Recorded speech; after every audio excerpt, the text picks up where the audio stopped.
इन वक्त असां यूनियन काउंसिल दाद खान जरवार जे ॻोठ जाम खान लगारी में मौजूद आहियूं, जिते केतिरनि सालनि खां खुलियल स्कूल जेके अचानक ताला लॻी विया आहिनि, स्कूल बंदि थी वियो आहे। 500 घरनि ते ॿधल ॻोठ जा मासूम जेके गुलनि जहिड़ा ॿार ऐं ॻोठाणा आहिनि, उन बंदि स्कूल ॾाढो एहतजाज करे दाहूं करे रहिया आहिनि। अचो त इन्हनि सां ॻाल्हि ॿोल करियूं त वधीक पाण खे छा था ॿुधाइनि। साईं, ही स्कूल जेको असांजो आहे प्राइमरी बॉयज़, जेको 5-6 सालनि खां वठी हिन जो जेको सिमी कोड आहे उहो बि हिननि बंदि करे छॾियो आहे। मथां माना स्कूल जो नालो निशान ई ख़तमु। ही स्कूल हिननि रुॻो बंदि कोन कयो आहे, पर हिननि असां सां या दुश्मनी कई आहे, या सिधी साईं दुश्मनी आहे। जंहिं बि क़ौम खे फनाह करिणो आहे त उनजी तालीम बर्बादु करियो त पाण ई बर्बादु थी वेंदी। हिननि असांखे बर्बादु कयो आहे, हिननि स्कूल असांजो बंदि न कयो आहे, पर असांखे हिननि इहा हिकिड़ी मौत ॾिनी आहे जो अॼु बि असांजा ॿार जेके आहिनि तव्हांजे साम्हूं आहिनि, जेके तालीम खां महरूम आहिनि, जेके हिन साल स्कूल में वेही जेके पेपर ॾिना उन्हनि जो साल बर्बादु थी वियो हलियो आहे। हिननि असां सां घटि कोन कई आहे।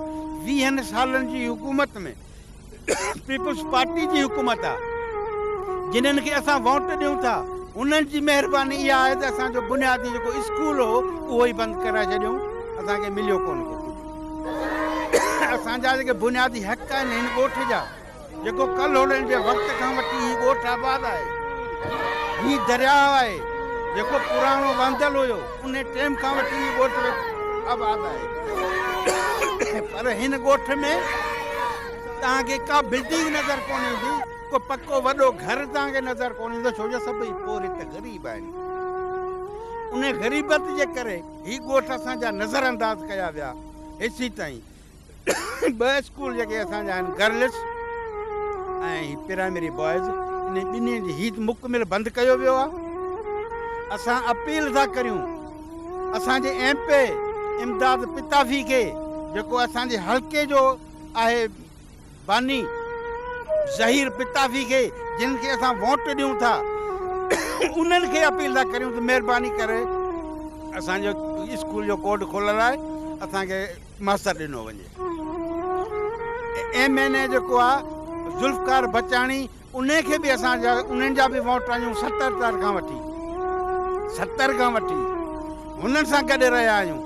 त हुननि जो बि फ़र्ज़ु आहे त असांजी वाहिर कनि ऐं असांजा जेके बुनियादी हक़ आहिनि उहे असांजो बुनियादी हक़ आहे। ऐं ही रियासती जेका ॾाढ मुड़सी जेका आहे रियासती, जंहिं क़ौम खे तबाह ऐं बर्बादु कजे त उनजो पहिरीं हक़ तइलीम खसियो ऐं उहा असांखां खसी वई आहे। ॿियूं त अनेक जेको सहूलियतूं जेके ॾियणु खपनि आहे उहे कोन ॾिनियूं अथनि। ऐं जेका बुनियादी तौर ते असांजो स्कूल हुयो उहो बि स्कूल खसियो वियो आहे। असां MNA सत्तार बचाणी जे फर्ज़ंद ज़ुल्फ़कार साहिब बचाणी खे गुज़ारिश कंदासीं, ऐं MP इमदाद साहिबु पिताफ़ी साहिबु ऐं ज़िले चेयरमैन ऐं मेंबर जेको आहे ज़हीर पिताफ़ी साहिबु ऐं DC टंडोलिहार, उनखे बर्द था करियूं। ऐं जेके मजिस्ट्रेट आहिनि सेशन कोर्ट जा जज साहिबु, उन्हनि सभिनी खे बस वारनि खे ऐं एजुकेशन जे जेके बि डिपार्टमेंट में वागियल जेके कामोरा शाही आहिनि, ऑफिसर आहिनि, उन्हनि खे अपील था कयूं त असांजो जेको कोर्ट जो जेको सो CMSC कोर्ट जेको आहे बंदि कयो वियो आहे, त असांखे फौरी तौर ते खुलाए ॾिनो। जीअं त हीअ ॻोठ जाम खान लेगारी ऐं साहिब खान लेगारी में वाइस प्राइमरी स्कूल आहे, जेको 5-6 सालनि खां बंदि कयल आहे, ऐं मास्तर बि न हुजण जे करे मुंहिंजो CMS कोड बि बंदि कयो वियो आहे। असां आला अख़्तियारनि खां जेके मुंतख़िब नुमाइंदा आहिनि उन्हनि खे अपील था अर्ज़ु करियूं था त असांजो हीउ स्कूल बहाल कयो वञे ऐं सिम कोड बि बहाल कयो वञे, जीअं असांजा ॻोठ तालीम खां महरूम न थी वञनि।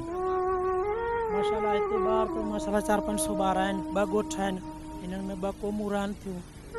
लेगारी क़ौम बि आहे, माछी बि आहे, इर्द गिर्द में मुंहिंजा कोली बिरादरी बि जाम आहिनि माशाल्लाह हिते। हाणे 2 ॻोठ आहिनि, जाम खान ऐं साहिब खान लेगारी। जी हा, सो इन जा काफ़ी छोकिरा आहिनि जेके इन जा तालीम खां महरूम आहिनि। 5-6 साल थी विया आहिनि। इहे असांजो स्कूल प्राइमरी बंदि वियो आहे बॉयज़। ऐं ॿियो गर्ल्स जो स्कूल जेको आहे उनमें मास्तरियाणी आहे, लेकिन उनजी हालत जेका ज़बून थियल आहे।